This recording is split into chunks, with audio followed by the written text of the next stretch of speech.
বৃষ্টি হোক বা না হোক, খিচুড়ি যেন বাঙালির সর্বদাই প্রিয়। তাই আজকে আমরা বানিয়ে নেব হাতে মাখা খিচুড়ি। প্রথমেই চাল নিয়ে নিলাম, চালটা কিছুক্ষণ ধুয়ে ভিজিয়ে রেখেছিলাম।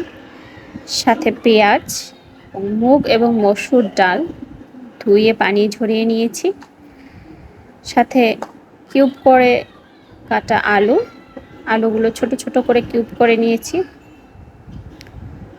সব কিছু একসাথে দিয়ে দিলাম।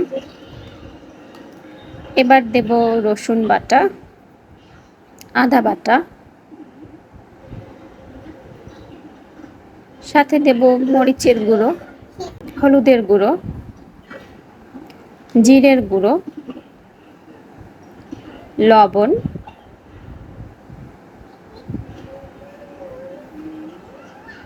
সাথে দিয়ে দেব তেল। এবার সবগুলো উপকরণ হাত দিয়ে ভালোভাবে মেখে নেব।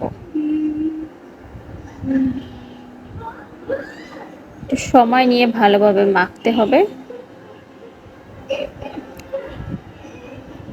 সবকিছু মেখে মেখে কিছুক্ষণ রেখে দেব। এরপরে পরিমাণ মতো পানি দিয়ে চুলায় বসিয়ে দেব।